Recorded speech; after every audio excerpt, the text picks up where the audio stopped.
hello there. Hello. Happy Sunday. Friends, lovers, thank you for joining us. This is 5 Minutes with Robert Nasir. I'm Robert Nasir. I'm joined by Amy Nasir.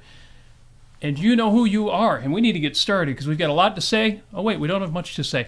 This is going to be a fun episode. We don't have that much to say, but what we're going to say is kind of awesome. Yes. Well, actually, I haven't reviewed Amy's notes, so I don't know how much she's got to say. I just have a few things. But we are glad you are here. Today is Sunday, October 10th, 2021, the 283rd day of this, your best year yet, 2021, with just 82 days left to make it so. I had too much coffee earlier, and I think that's coming out. If you look here, I've got the caffeine mug. It's got the little stencil of a caffeine molecule on it, but it's full of hot chocolate. Because, well, folks might know from last week, I've got kind of a persistent cough going on.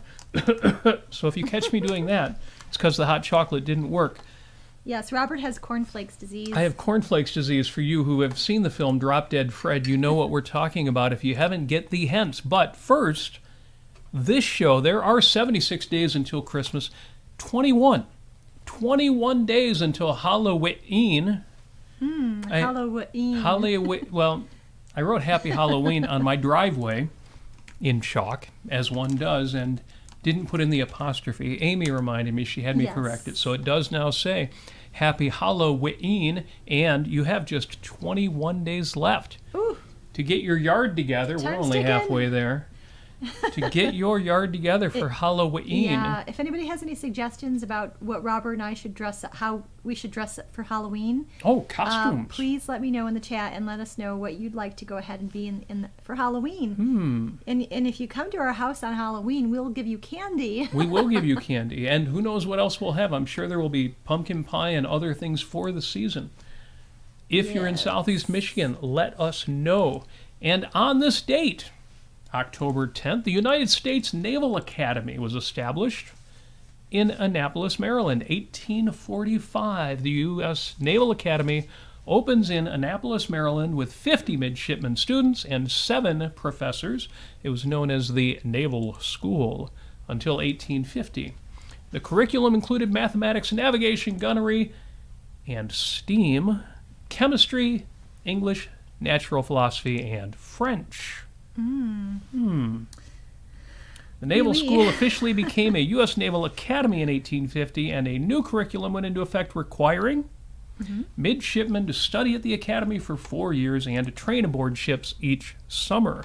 The basic format that remains at the Academy to this day. Also, on this date, this is the birth date in 1813 of opera composer Giuseppe Verdi, famously of La Traviata and Rigoletto. Also, today is the birth date of Thelonious Monk, jazz pianist born in 1917, and also on this date, and the first one who's still alive, born on this day in 1954, happy birthday to David Lee Roth. Oh, yes. Happy birthday, David Lee Roth, Diamond Dave. This is going to connect to everything. You notice we've chosen a lot of musical birthdays, and the reason is we're talking about music. Yes. David Lee Roth turns 67 years old today. Obviously, the founding, establishing member of Van Halen, also had a great solo career. David Lee Roth, as some of you already know, just announced his retirement from the stage. Right. 67 years old, and he is done performing live. You know, that's interesting because he had a bit of a hiatus as an EMT, I believe, or some kind of paramedic. He is. He is a licensed emergency medical technician, and he did work with the EMTs in New York City, and has a number of life-saving, I forget how they count that, but procedures that he performed in NYC. He's an interesting guy. We've talked about Diamond Dave before. We talked about him on one of our first episodes when we shared him as our podcast of the week. Look up Debbie Millman, David Lee Roth. Great episode where he talks about some of his crazy ideas and philosophies of life. In that one, he talked about being the verb. So, for example, if you want to be a writer, well, don't call yourself a writer. Do the writing. Be the verb, not the noun. Be the process, not the label. Great advice. One of the things that got me inspired to start podcasting. I could call myself a podcaster or a presenter, but until you start presenting, well, it's kind of floating out there. So yes, we are doing the action. we're doing the action. We are Be loving the verb, not yes. the noun. Love the doing, as Howard Rourke says. But the reason I also mention that is that David Lee Roth, at 67 years old, is retiring. He's not expiring. He's planning on having a long and pleasant retirement. And the great thing about that is that we had a number of losses in music over the last few years. Yes, First yes. David Bowie, and then Yes. Prince, and most recently, and the biggest heartbreaker, Neil Peart. And so when a musician announces that he's retiring, it seems ominous. But it's a great opportunity to call back to John Deacon, bass player of Queen, who simply retired. He had decided he'd had enough. You know, Brian May and Roger Taylor are still performing as Queen. John Deacon decided to retire. No, he didn't pass away. Same with Bill Bruford, formerly of Yes and King Crimson. He retired, and he went to university, and he got his master's degree in music. I think he's got his doctorate now. Bill Bruford retired, didn't pass away, just retired. So happy retirement to Diamond Dave, David Lee Roth. And it doesn't have to be the case that every time a musician retires, we have to say, oh no, it's the end of the world. We've had enough of those over the last 5 years. So it's also one more thing on this special day, October 10th. I have no idea where this holiday came from, but it's in all the lists. It is National Hug a Drummer Day. Oh, well, I'm a drummer. And Amy is a drummer. Yay, I got my hug. Yeah, well, I can drum a little bit. I did post me playing drums the other day, if you look on my Facebook wall. Yes, you are. So, a hug a drummer. bring it on. Yes, thank you. Bring it on. So it is national. If you know anybody who is a drummer or just, drums like we all sing in the car, drums on their legs or wherever, beats on whatever they beat on, give them a hug because it is National Hug a Drummer Day. And what are we listening to this week? Well, we're doing a music episode, so I got a long list. But Amy, what are you listening to this week? Well, a lot of music and a lot of music, and also some spooky stories. There's some spooky podcasts out there getting me into the Halloween spirit, and yeah. Good. Well, I've got some content too besides music. Number one on my list of what I'm listening to this week. This is quirky, and you need to go listen to it because I want to hear what people have to say about it. Amanda Maxham, famously of Physics by Phone on the Ayn Rand Center UK Clubhouse Network, is doing a podcast called Happiest Man Alive. Well, Amanda Maxham is obviously not the happiest man alive. She's interviewing the happiest man alive. The premise of the show is that somebody has come to her and said, I am the happiest man alive. And because she is an astrophysicist, a scientist, he wants her to validate that. Some of you may know this man who claims to be the happiest man alive. He goes by the name Tsfany. It's a new podcast. There's only 2 episodes. It's kind of quirky, and it's kind of fun because my experience with Amanda is in her live shows. So it's like this. It's live. It's what you see is what you get. There's no production. There's no editing. It's just her.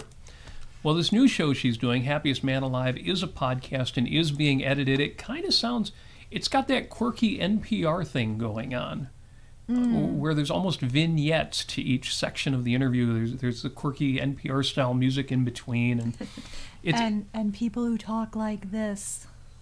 And people who talk like this. So the point is it's edited, so it's got that production value.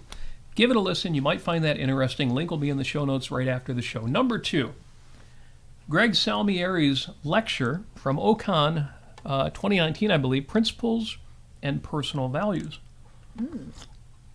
Now, we have recommended this one before, but if you haven't listened to it or you haven't listened to it in a while, give it a listen.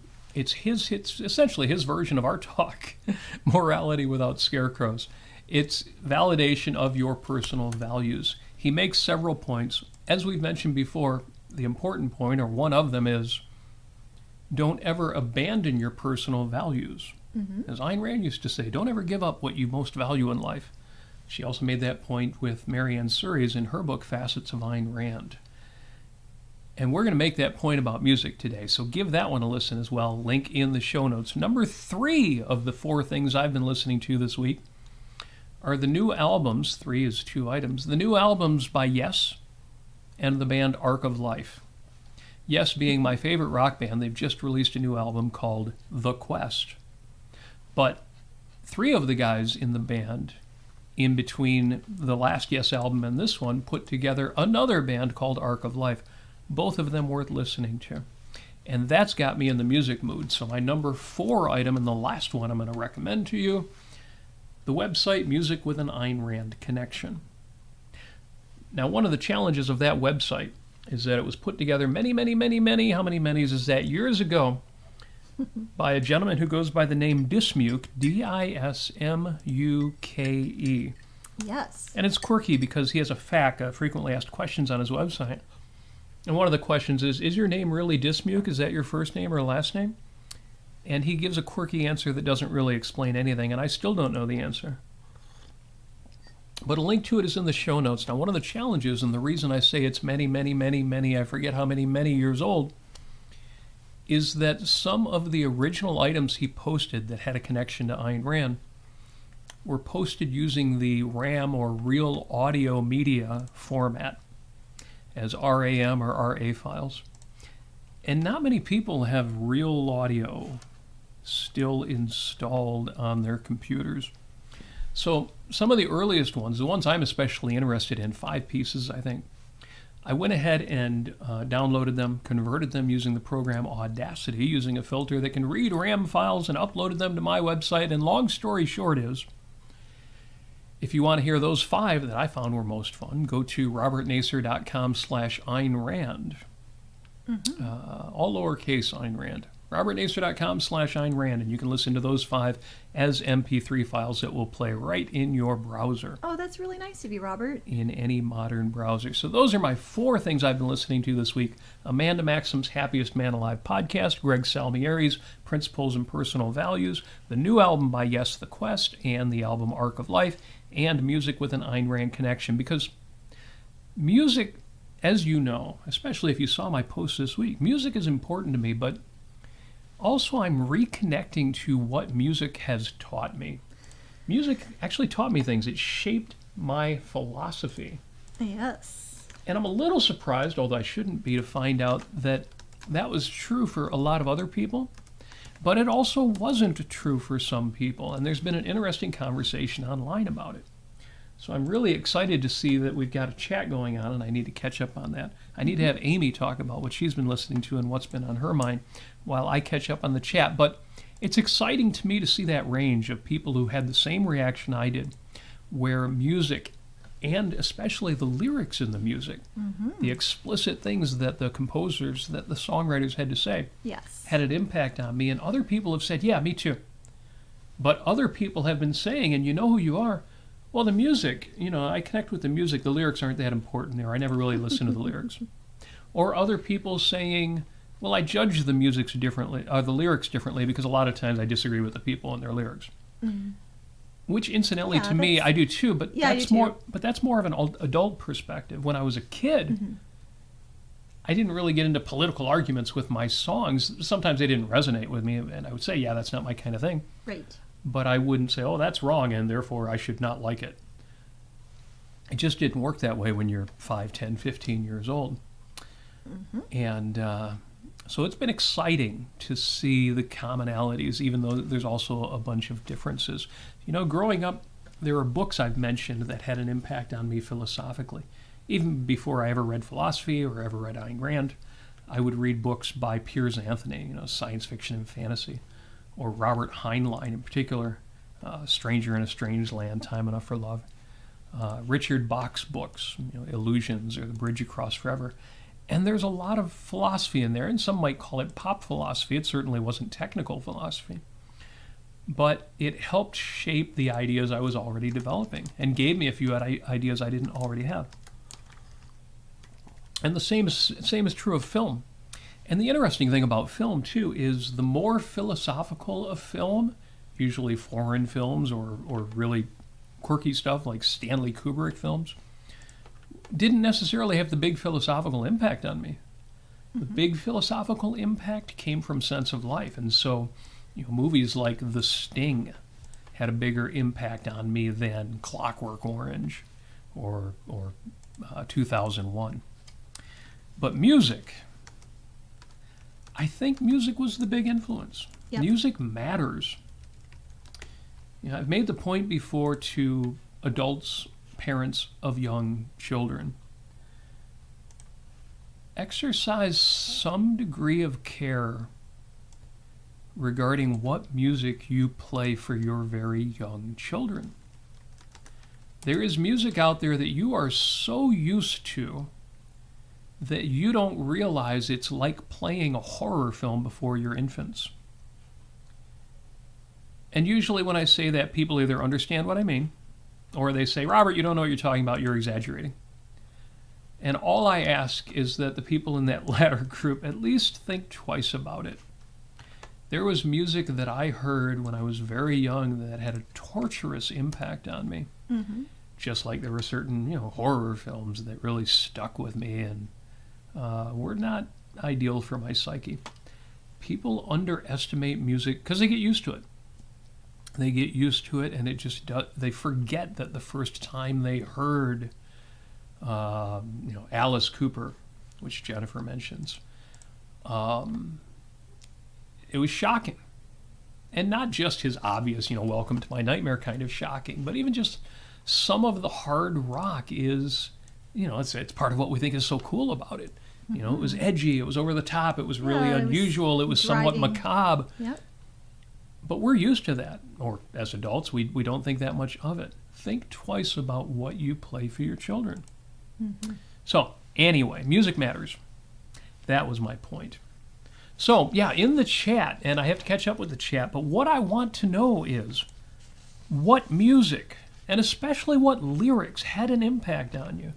My primary focus in the discussion will be lyrics, but we'll also discuss, the idea of the perceptual content, the music itself, too. And, any answer that I give is speculative. I am not an expert on this. Even Ayn Rand said it was probably premature to try to give any objective assessment of this music is good, this music bad. Although she was willing to say certain things simply aren't music. Right. Yeah. So I think it's a worthwhile conversation to have. I hope that you do too. Well, I can't wait to share the lyrics that I found because, oh my gosh, it just brought me back on it just brought me to a different perspective on the journey that I've been through. Mm-hmm. And most of these lyrics are ones that I most appreciated in my formative teenage years that have really influenced me. And I've carried this over for all my life. So, yeah. So good. Well, I'm seeing some agreement in the chat. It's nice to see Petio's in the Facebook chat saying the lyrics are as important as the music. They are one. I remember the song because of the lyrics, and I do appreciate that. Yes. Thank you, Petio. I don't think that view that lyrics are completely unimportant was common. It was just a little surprising to be reminded that different people have different modalities. They take things in different ways. So Jim Ashley says, what would be an example of a song that children might find horrifying? Oh, well, okay, can I start? Can I do please. This? You do that. I'm going to catch up on the chat. I think it's called The Logical Song by Supertramp. Oh, I remember as a kid just feeling that song was so unnerving and so goddamn spooky. Wow, I would not have thought of that. Oh my God. Anyway, just look at the lyrics to that song. It's so horrible. Well, it's interesting to me that you say that because I think as an adult I find the song horrifying. Oh, when I was a kid I thought it was horrible. Yeah, I guess if you're a kid and you understand it. But at first I didn't quite understand it. But it didn't take me long to figure out that it was not cool. There's a song actually that makes me cry when I hear it, and not in a good way, not in a good cry way. Mm-hmm. It's Diana Ross's "Where Are You Going?" Oh, do you know where you're going to? Do you know where you're going to? Do you was like that theme from Mahogany? Is that what it was called? Yeah, that's what it is. But listen to the lyrics because I first fell in love with the song, and it made me think. Gosh, where am I going to? I'm 7 years old. What's going to happen for the rest of my life? No, really, this is how I thought. Yeah. But I listened to the lyrics more and more, and I'm like, oh my gosh, this is the most That's the life-sucking thing I've ever heard in my life. And Well, since you mentioned that, I'll tie those two together. You mentioned the Logical Song and the theme from Mahogany. yeah. The Logical Song was a song by Supertramp. One of my favorite songs when I was younger, even as a teenager, was the song Give a Little Bit by Supertramp. And I did not realize at the time that's not a love song. That song, like the Logical Song, is called the Logical Song. Give a Little Bit could be called the altruism song. Yeah. It's not a romantic song. No. It's a give till it hurts song. And it's so charming. It's such sweet music. And the lyrics are so charming if you don't think too much about it. And now I listen to the song and I have this terrible mixed reaction to it. Yes. So speaking of songs that, Yeah. seemed like you'd really love it, and then you find out what it's about. Right. Yes. And Jennifer says The Walrus, I'm the Walrus by the Beatles creeps me out. See, that's another song where people, you get used to it, and then you start to like it, and then you forget just how completely freaking weird the song is. It's like watching the television show The Simpsons. Yeah. What do you mean it's like watching the television show Simpsons? They've been on the air for 25 years. It's just something everybody's used to. The very first time you saw those characters, you realized how disgustingly, crudely distorted all of their features. Well, yeah, but we're used to that now. That's the point. We're used to it now. So yes, I Am the Walrus. I love the song. Absolutely love the song. And you're right. It's really creepy. And then you get used to it. So yeah, that would be an interesting example there. Jim says, is the Supertramp song the one in which the singer sings, "Please tell me who I am"? That's the Logical Song. Yeah. And that's at the very end of the song. And yeah. Yep, that is exactly it. Yeah. Yeah, Chris Cathcart points out Steely Dan lyrics are fun. They are, but they're obscure, and they're intentionally obscure. Yeah, they knew they were writing for the college crowd and putting together lyrics of things that were both edgy and interesting, and also often very obscure. Mm-hmm. Have you ever seen a Squonk's Tears? Especially, this was written in the age before the internet. How are you going to find out what a squonk, unless you already knew? I have no idea what that is. How many people know what a Steely Dan is? You told me. Yes. Well, it's some an people IUD for all you ladies out there. Well, it's not an IUD. No, it's not an IUD. But, well, it's a sex toy. Oh. Okay. Yes. But is it made of steel? Please tell me it's not. Steely. I would hope it was smooth, despite being made of steel. Anyway, yes, Chris, you're right. Steely Dan lyrics are fun. And arguably even the band name. Holly's mentioned Bjork a couple times, and I have not followed Bjork. Do you know Bjork's music? Yes, I do. And Amy it's the first album's very good. I mean, I love the Sugar Cubes. Just Motor Crash, Birthday. Oh, such these all great appear songs. to me. These all appear to be words, maybe in the English language. So obviously, I need to look up Okay, Bjork. I gotta learn now. What is a Steely Dan? It's from a book called Naked Lunch, and it's a reference to a dildo. Oh, okay. Yes. A marital aid. Yes, a marital aid. A phallic marital You don't aid. hear that expression marital aid anymore for two reasons, I think. Obviously, such things are no longer, or arguably never were, confined to marriage. But the other one is that marital aids sounds like a medical tragedy. So, I mean, I suppose it's better made of steel than wood. that ability to find the bright side is charming as well. And Chris Cathcart points out it was steam powered. Yes. Oh. Yes. Well, yeah. So I've never read Burroughs, the book Naked Lunch, so I don't know the story there, and I've never felt that inclined to. But maybe someday I will. Just so I will know. Jim Ashley says gives Iron Man a new meaning. Well, there you go. There you go. Yeah, and it's interesting. Holly says Michael Jackson's song "Ben" moves me to tears, and it's funny because she's right. It works. It's that effective. Until you're listening to the song, that sounds a little strange, because if you know the song was written around the time that the movie Ben was released. Yes. And they were connected. Yes. Except that if you know the movie Ben, what was the movie Ben about? Little rodents. A rat. Sweet little rodent. Ben was a rat who befriends this, there's this kind of, unpopular guy. He's got all of the issues that you have being an unpopular teenage kid. But this rat loves him, and it leads to, Halloween's coming. It leads to that kind of mayhem. But the song is very tender. It's a song about friendship. It just happens to be friendship with a rat, but it's a song about friendship. Michael Jackson's songs about friendship. And, especially your personal relationship with yourself. A lot of those are tearjerkers. Well, he's like Barbara Walters. He likes people crying. Yeah. Yeah, I mean, crank up, Man in the Mirror. That'll get you. Well, get some of us. Yeah. Yes. Petya says, the first two bands I truly loved growing up were ABBA and Queen. Well, you can't go wrong there. I got to say, okay, can I give you my impression? I loved ABBA, and I wanted to be the dancing queen, and I wanted to be a disco dancer.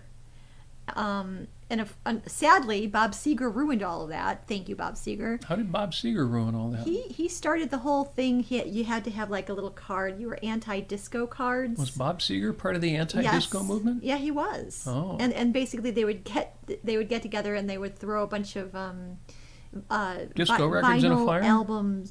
albums with disco music on them into a big bonfire in the middle of like a baseball stadium. The disco people you just didn't understand back in 1975, 76 what that meant to rock and roll. It was going to be the death of rock and roll. It was here in Southeast Michigan. In Southeast Michigan, it was Dread. One of the rock and roll stations started Dread. And you could actually it looked like a credit card. You could get a Dread card instead of a credit card.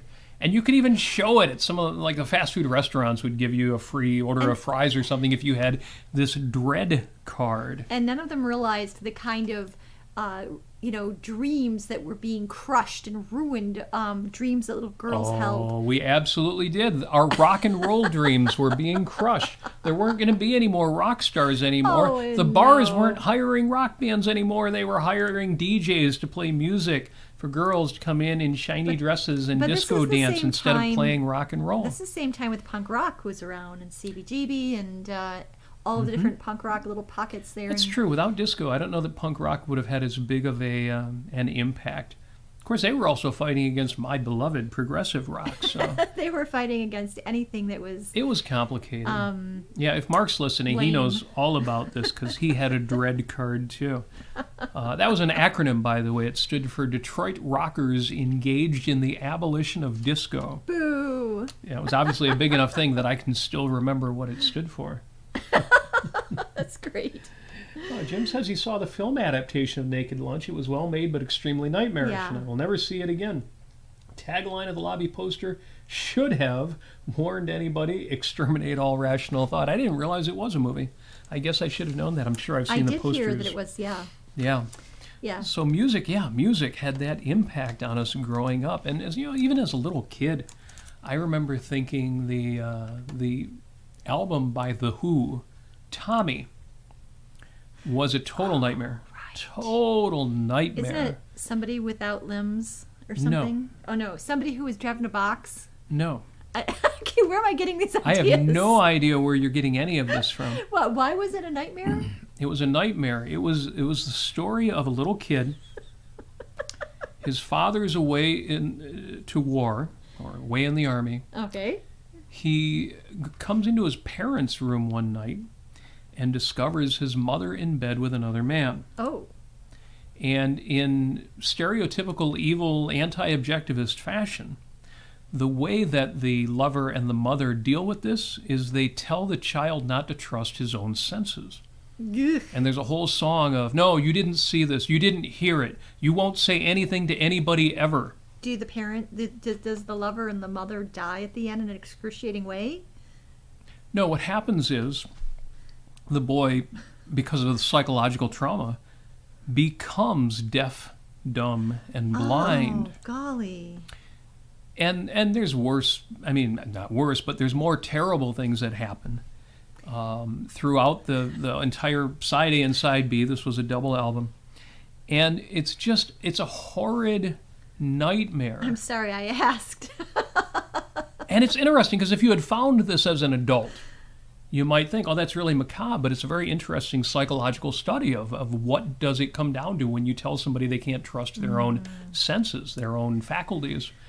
And the music was brilliant. The music that the Who wrote for this rock opera, this was the first real rock opera. So it was integrated music. It had themes that carried through from one song to another, and yet it also had a variety of songs. Cleverly written lyrics to support the theme. But me, as a 6-year-old when this album came out, I don't know how old I was the first time I heard it, it was a total nightmare. This idea of this poor kid just psychologically twisted into being deaf and blind. Okay, let's move on. So anyway, point is, at the time people thought it was really cool. It was really clever. It was an interesting idea. Jennifer reminds us Pinball Wizard, that popular song, came from that album. It was one of the few things that this deaf, dumb, and blind kid could do. He somehow got an affinity to playing pinball and actually became the best pinball player in the world. And that ends up becoming part of the story because you might not know, but back then pinball was a big deal for teenagers. Right. And they use that as a metaphor for his rise into popularity. He essentially becomes a new messiah. And then eventually it's torn down from that because there was nothing really sustaining that. Anyway, as a kid, this was terrible. Anyway, Whereas, let's talk about what we're inspired by. But what shaped my philosophy, the positive stuff. And again, for me, it was as much lyrical content as it was the music. The music kind of had to resonate with you or you wouldn't listen to the words. But when I would listen to, I guess the one that stands out, probably not the first one, but the one that stands out is the one artist who would sing love songs.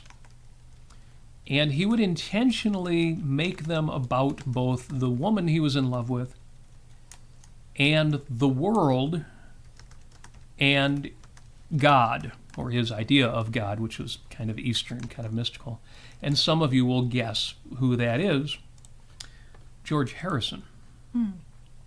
So George Harrison would sing songs like It's All Too Much, or Give Me Love, Give Me Peace on Earth, or What is Life? What is my life without your love? And the lyrics would talk specifically about romance, and you knew he was singing about a woman. And then a verse later he would be singing about the world, and a verse later he would be singing about, in words that suggested he was talking to God or saying a prayer. And that had a big impact on me, not because of the God part, but because of that joy and that benevolence, that embrace of values of a positive life, that, falling in love with somebody wasn't just about, I found somebody to fall in love with, but it was falling in love with life, falling in love with the very fact of values, with life on earth. So that kind of music had a big impact on me. And there's a whole list of songs that I have online, I think a lot of folks have already seen it, that have that element, that joyousness in life, which you can get in instrumental music. Like on my list is the song Jessica by the Allman Brothers Band, which is an instrumental song. It's just purely joyous. Or think of Cliffs of Dover by Eric Johnson. Purely instrumental, purely joyous. And but those songs that have that sense of life and love, and without that need to have the dark edges to it to make it seem important. Right. And, so yeah, that had an effect on me. Hearing and it's interesting. Some of these songs had positive and negative effects. Think of a song like "The Pretender" by Jackson Browne. A song that changed my life. Changed my life twice. Wow. As a teenager, it informed a lot of what I thought about romance. Because one of the themes of the song is not to get caught up in the daily grind or the rat race, but to make sure that you don't miss out on romance. And songs like that told me, I'm not the only person who thinks love is important. Romance is important. You need to find purpose, you need to have a career, you need to have a job, raise a family if you want. buy a house, get a nice car, do all the things, but love is what matters. As the philosopher John Lennon taught us, all you need is love. Well, that's not all you need. You got to eat. You got to get from place A to place B. You got to do things, and you've got to produce. And we all knew that when we heard all you need is love. The real theme is love matters. That matters. And that song, The Pretender by Jackson Browne, the idea you've got this pretender, you've got this guy going, going through life. And he starts out where all he cares about is getting a job and making some money, and loses track of the idea of romance. And at some point, he refines that idea. And I thought, I don't want to be that guy who wastes years and years and says, well, romance isn't that important. I'm going to be a success. Mm-hmm. It was a false dichotomy, and I sort of sensed that at the time, but it still told me, don't miss out on romance. Handle that. Make sure that happens. That's important. Later in life, when I was in my 50s, well, I'm still in my 50s, when I was in my early 50s, and I was revisiting what I wanted my third career to be after my restaurant life and then my IT, information technology life, that song and a few others, reminded me, well, at some point, I want to get back to my other passions. Mm-hmm. And romance being one of those, but in my case also philosophy and wisdom. And doing this podcast and writing and being involved in these kinds of conversations, my passion for ideas. And I don't want to get to the end of my life and realize, oh, I let myself get caught up in the rat race again, and I never did what mattered most to me. And there are a few songs like that that reminded me, that is, even if I never get out of the middle class, I never become rich, I never live in a large house, I never achieve some of the things that staying in IT would have brought me, those weren't my priorities. That's not who I am. Yep. All right. Well, it's past the half-hour mark here. Should I go ahead and do one and talk about some lyrics that I liked? Please. All right. And, actually, I'm just going to go for something that's going to kind of integrate with what you were just saying.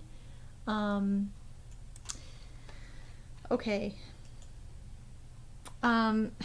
Sorry. Okay, so I'm bringing up these lyrics of this song, and no one has ever heard of this song before. I assure you, this is not a popular song. It's very obscure, from a band that you probably have never heard of, but it really means a lot to me. If you wanna look this up later on, there's a band called The Wedding Present. They're kind of an '80s jangle pop alternative band from England.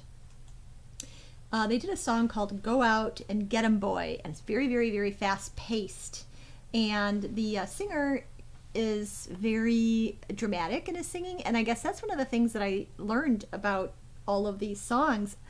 All the songs that I like of the lyrics, they dramatize the lyrics. So it's not just lyrics to music, it's really dramatic vocal style.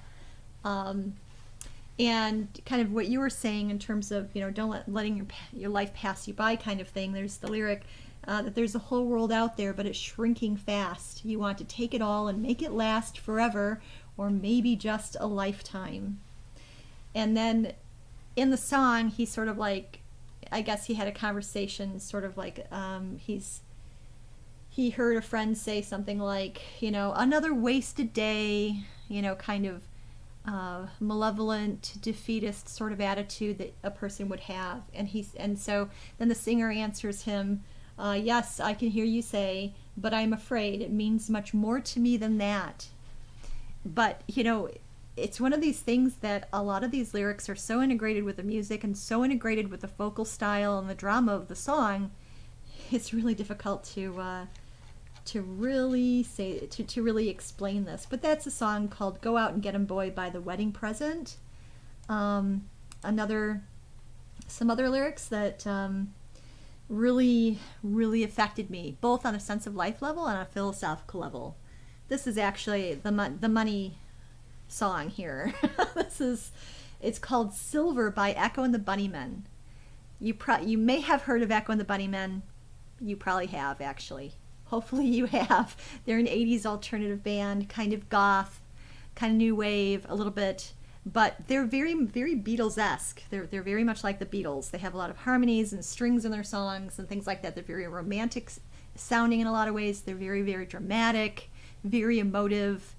And so this is a song called Silver, and the lyrics that start out with, swung from a chandelier, my planet sweet on a silver salver, bailed out my worst fears, 'cause man has to be his own savior. Wow. And it goes on. So that's like the philosophical part of it. Man has to be his own savior. Oh my gosh. I mean, that line influenced me so much in my teenage years. The sky is blue, my hands untied, a world that's true through our clean eyes. Just look at you with burning lips, you're living proof at my fingertips. Just a great, great, great song. Beautiful lyrics. There's another song by the same band called The Killing Moon. The lyrics in that aren't... It's more of a dramatic song than anything, but there is a few words in it that they repeat throughout the song. And they say, fate up against your will. Fate up against your will. Fate up against your will. And I just... that stuck in my mind, and I learned about determinism. And this is what I would do, guys. I would have my dictionary, and then I would go to the library, and I would go to the encyclopedias, and I'd be like, okay, I know the dictionary definition of fate, but how did somebody come up with this idea? How does it involve religion? How does it involve philosophy? I go to my encyclopedia in the library, and I look it all up. And that's kind of how I learned about a lot of philosophy, was just going through these lyrics of bands that I really, really loved.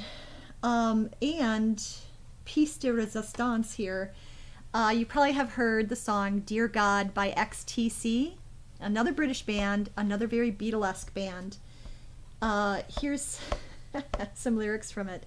Dear God, sorry to disturb you, but I feel I should be heard loud and clear. We all need a big reduction in amount of tears, and all the people that you made in your image, see them fighting in the street 'cause they can't make opinions meet about God.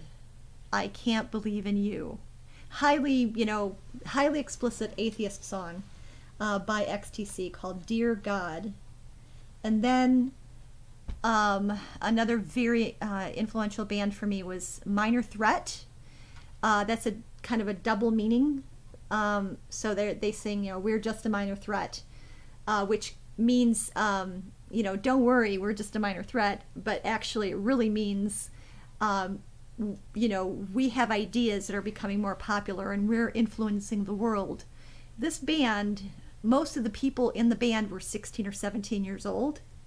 And it's just brilliant stuff. By the way, it's hardcore punk rock, FYI. But there's a great song called Filler. What happened to you? You're not the same. There's something in your head that made a violent change. It's in your head, Filler. You call it religion. You're full of shit. And then it gets into like relationships. Like, was she really worth it? She cost you your life. You'll never leave her side. She's gonna be your wife. So they called themselves straight edge, which means it's a perspective in punk rock, which basically kind of is a little puritanical, but really not, because they had their reasons for it. So they didn't drink, smoke, do drugs, have promiscuous sex, and then they would talk about it because they wanted to be in control of their lives.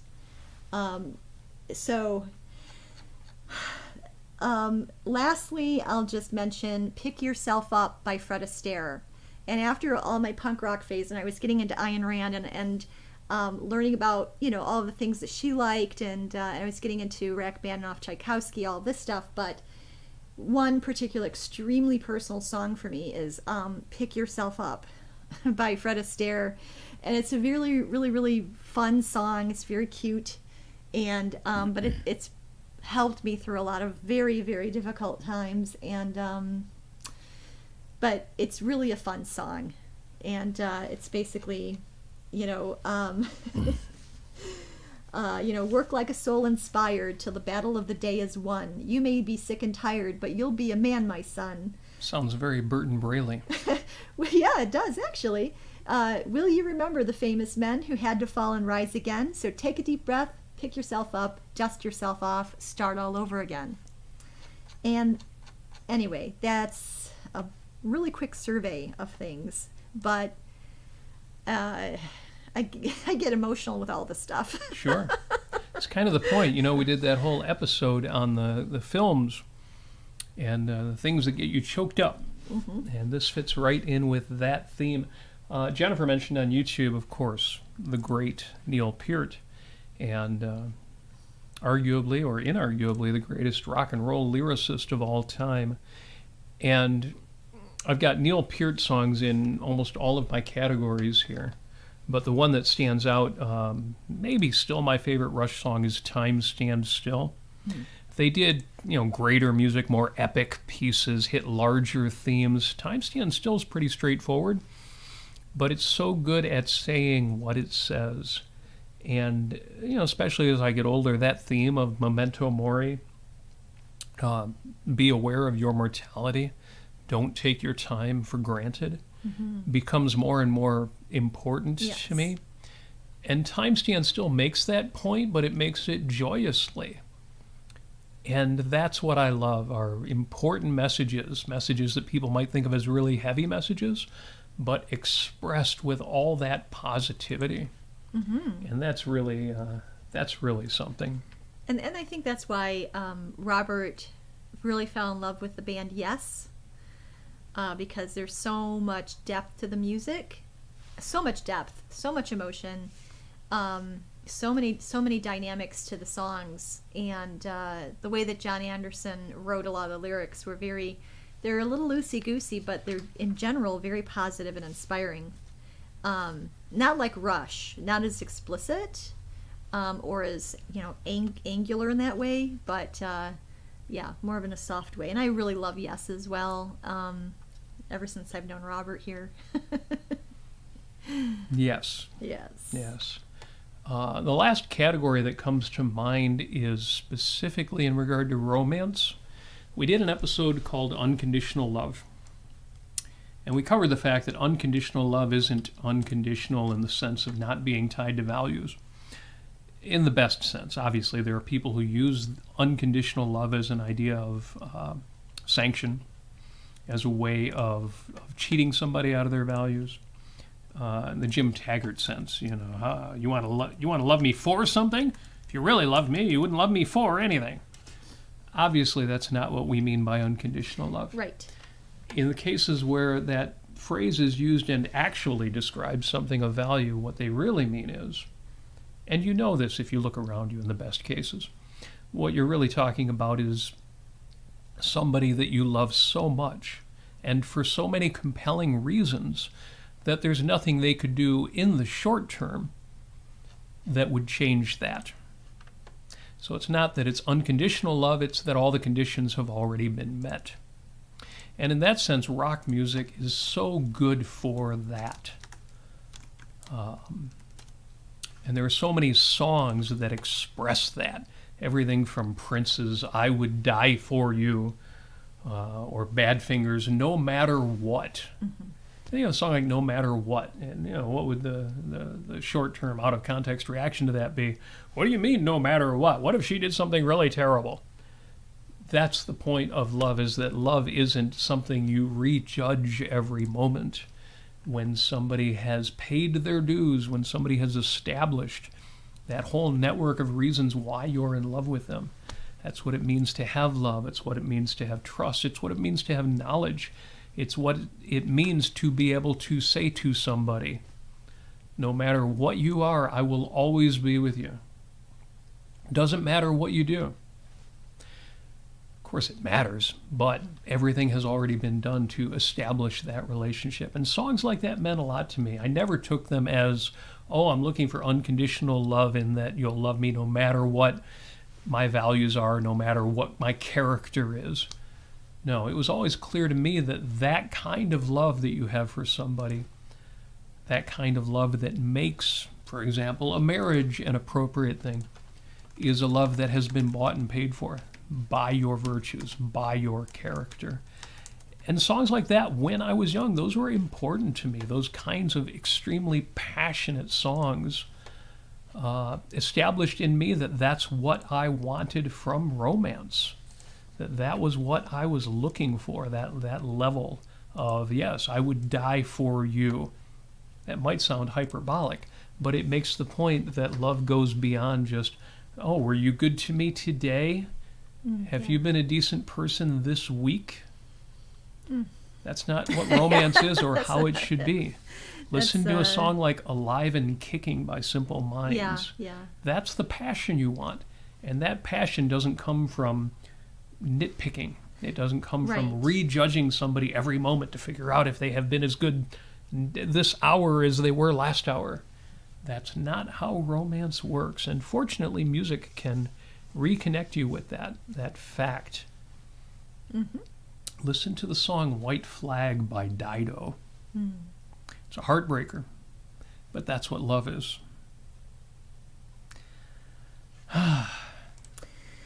Yeah.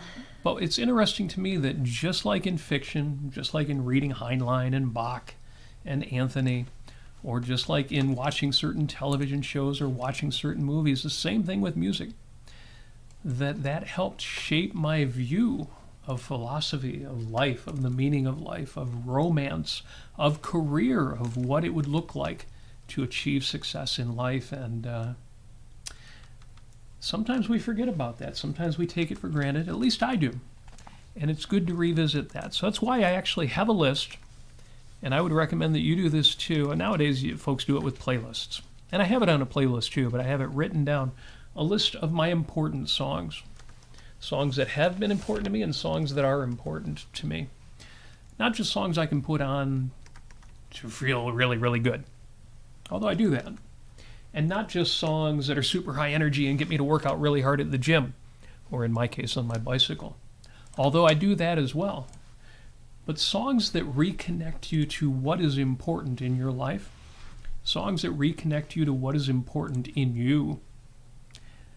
I heartily recommend that everybody have a list like that and that you return to it periodically and expand it. You don't ever want it to get stale. My list is long enough that that's not much of a risk, but that is a thing that can happen. So add to it.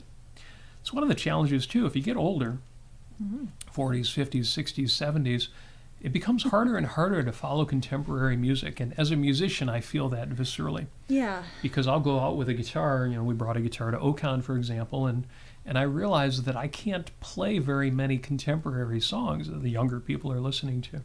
It gets harder as you get older to take in new music.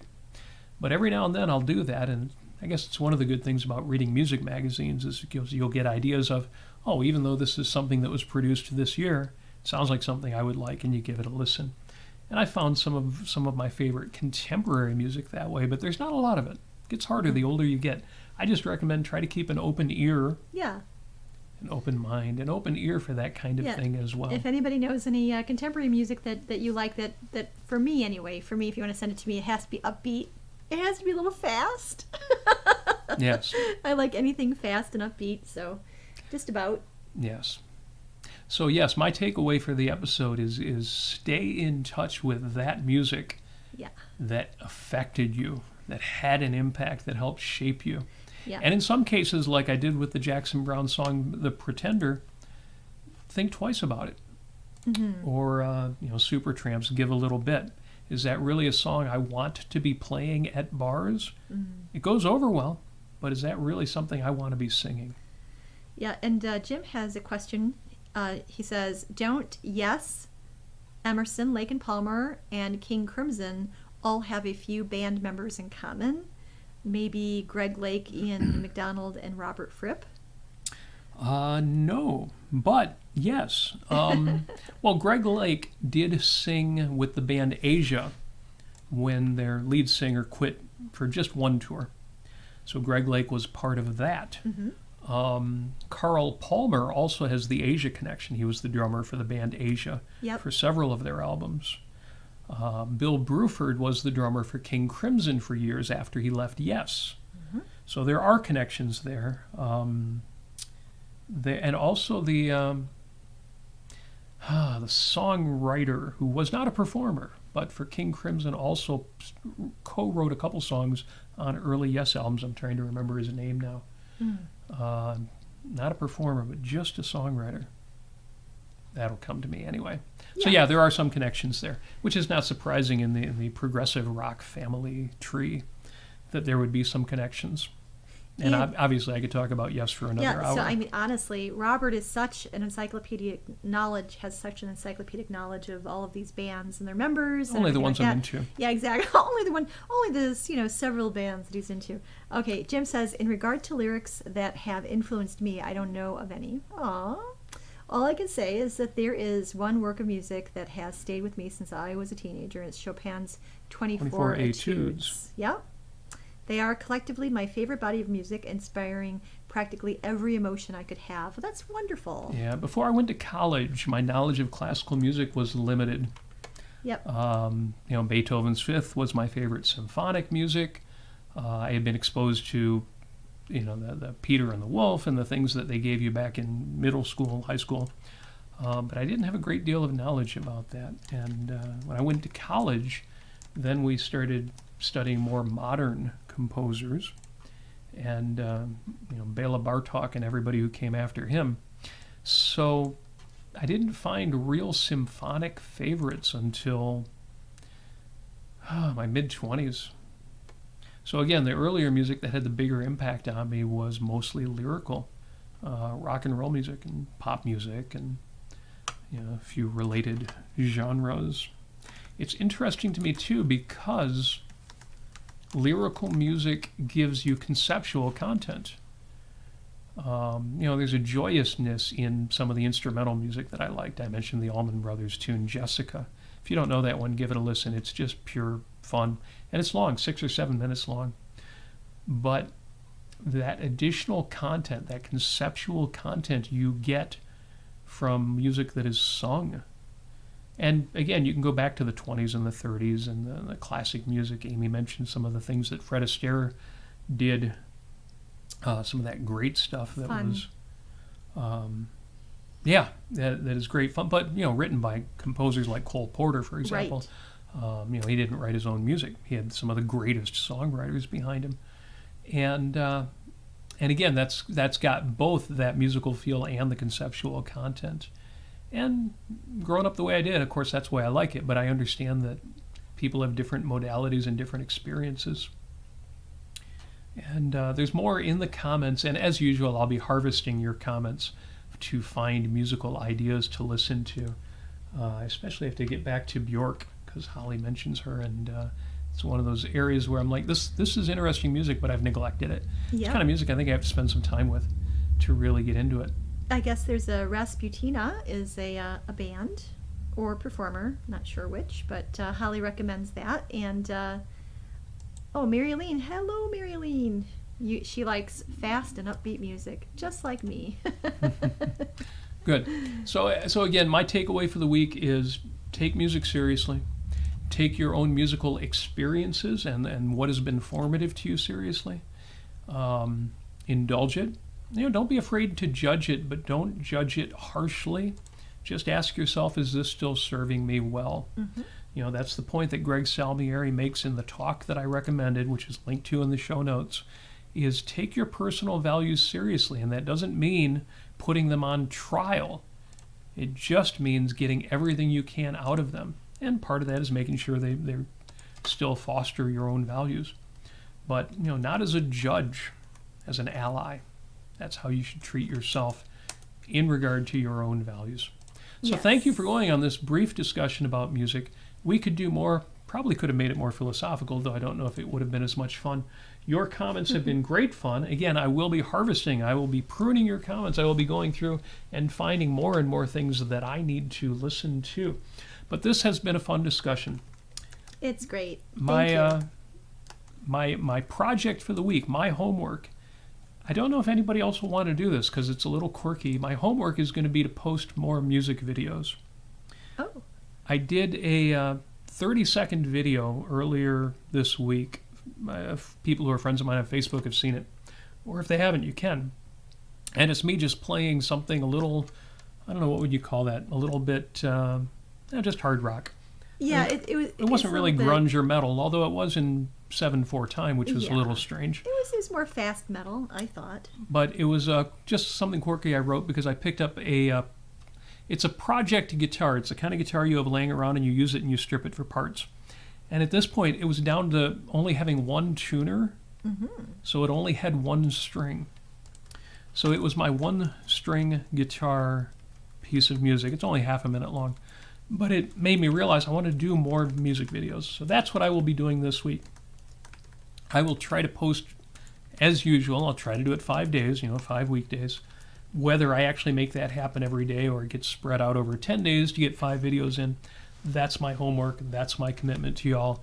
Now, you've heard me play music. You know I'm not a very good musician, so don't expect great stuff, but it should be fun, and I don't want to neglect that aspect of my values. So that's my homework for the week. If you're a musician or a singer, fire up the karaoke, go on YouTube, sing along, put a microphone in your shower, whatever it is. I would love to see whatever you all would do. We've got some pro musicians who are in the audience, people like Chris and Ricky who are guitar players 1,000 times better than me. Would love to see what people post as well.